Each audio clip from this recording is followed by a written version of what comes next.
しかしここでもう一つ驚くべき点があります。今すでに AI がこんにちは。音楽説明家のガチ君です。最近完全にYOASOBIさんにハマっています。皆さんもそうですよね。この前のゲストの方々とYOASOBIさんの夜のかけるリアクション映像をアップしただけど、ありがたくも多くの方々が見てくれました。でも多くの方々がなんでボーカロイドの説明を長くするのかとおっしゃっていて、多分私が歌を聴いて後にもボーカロイドの特徴を説明したから、私がYOASOBIさんをボーカロイドだと思っている方々もいらっしゃいました。ところで私がボーカロイドのプロデューサーが出てチームを作って、それでこのバンドのサウンドの特徴がボーカロイドにあるとその映像で説明したですよ。でも多分 YouTube は映像をフルで全部見ない方が多いからだと思います。私はこのボーカロイドを説明することがYOASOBIにとって非常に重要なことだと思います。多分日本の方たちはボーカロイドについて他の国より慣れているし、YOASOBIさんのサウンドがそんなに特別だったり、ボーカロイドのサウンドと感覚がないかもしれません。しかしYOASOBIさんはこのボーカロイドサウンドの特徴が非常に重要です。まずボーカロイドも今まで成長してきたじゃないですか。多くのボカロ歌手が誕生して曲が出たし、競争を通じてその中でヒットする曲が誕生しました。ボカロでヒットする歌はある特徴を持っています。それはまさにスピード感です。ボーカルは全ての楽器の速度が速いです。ボーカルのメロディも速いです。それに単に速度が横の線で速いというだけでなく、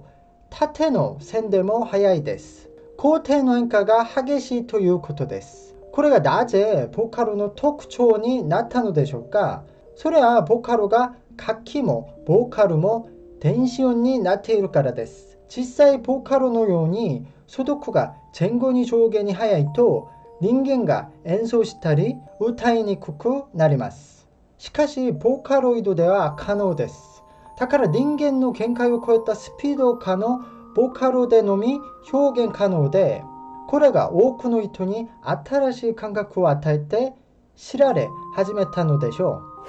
う。YOASOBIはどのような関係があるのでしょうか。単純にYOASOBIさんの綾瀬さんがボカロ出身だからではありません。綾瀬さんはYOASOBIの歌でボカロイドの特徴を最大限に活かしています。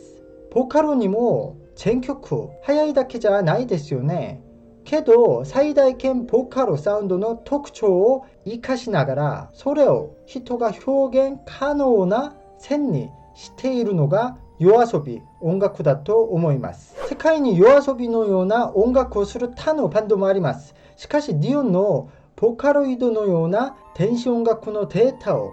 蓄積したところは稀です。綾瀬さんは本人がボカロで蓄積したデータをもとに歌もサウンドもボーカルも元もボーカロイドにそっくりな実際のバンドを復元したものと思われます。これはYOASOBIが単に良いバンドであることを超えて AI 時代において世界中で最も AI に近いバンドだということです。ハイブリッドバンドなです。AI バンドと実際のバンドの中間段階と言いましょうか。単にボーカロイドを AI を真似たことが偉いではなく、現時点ではもし AI が分析して人々が喜びそうな歌を作ったら、その一番近い歌がYOASOBIなです。それを単純に真似をしただけでなく、そのデータの結果をよく理解してできたバンドだと思います。そのためボーカルイクラさんの音色や音の変化の激しい歌を歌える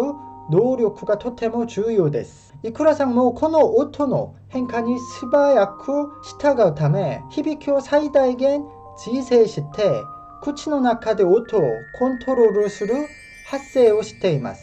特にタイトルだった夜をかけるはそういう特徴を生かした曲だと思います。夜をかけるは実際上下への音の変化が激しくてとても難しい歌です。ここには받침가なくスムーズに連結させる発音を重視する日本語のおかげです。日本語だからこんなに速い AI のような音変化を具現できることもあります。他の国の言語でこのように速い音変化と速度を持っていけば破裂音がたくさん出てここまで聞きやすい歌を作るのは難しいこともあります。そもそも日本語のそんなところがあってボーカロイドが他の国より成長したこともあったと思われます。これは日本のマニア市場の良さでもあります。韓国にも98年にすでにサイバー歌手が登場しました。ボーカロイドのように実際の人の音声を分析して良い音を作り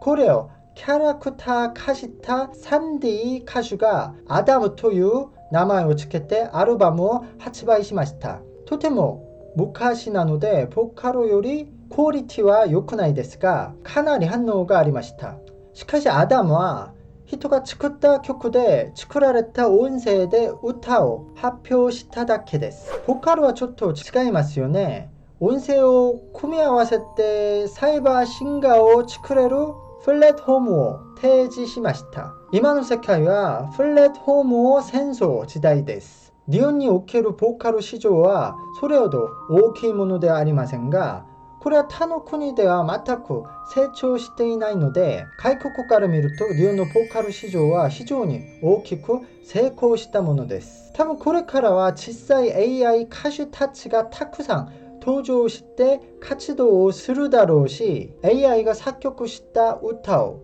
AI 歌手たちが歌うことになるでしょう。思ったより早くです。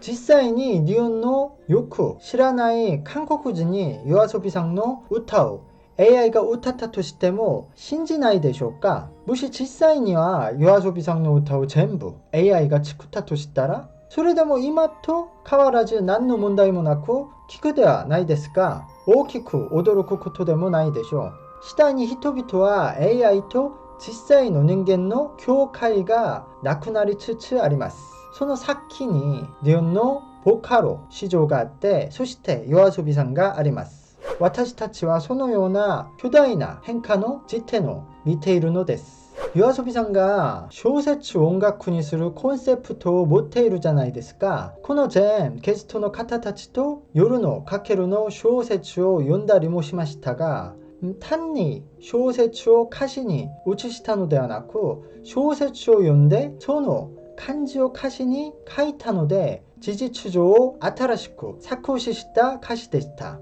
作詞能力もすごいと思います。実際このコンセプトはたくさん特別なものではありません。多くの作詞家がすでに小説や映画を見て作詞をします。そういうコンセプトを標榜しなかっただけです。しかしここでもう一つ驚くべき点があります。今すでにAI が作詞、作曲を活発に研究しています。AI が作曲をディープラーニングするときは既存の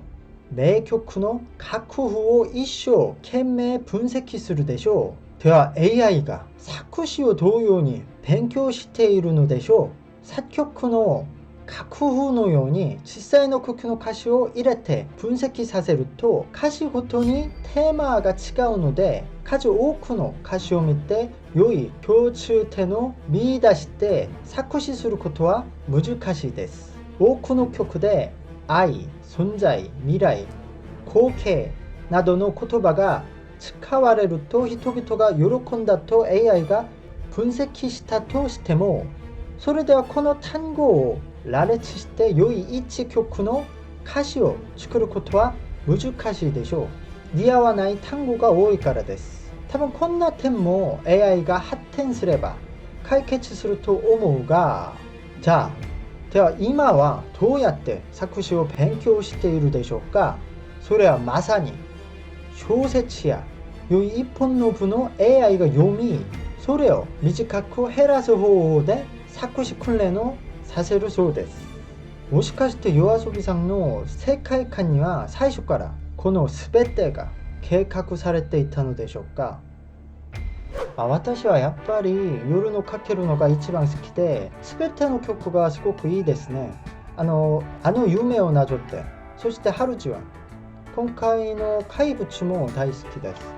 はるかは他の曲と違ってとても一般的な大衆歌謡なので楽に聴くのにいいです。全曲言えるね。購読をお願いします。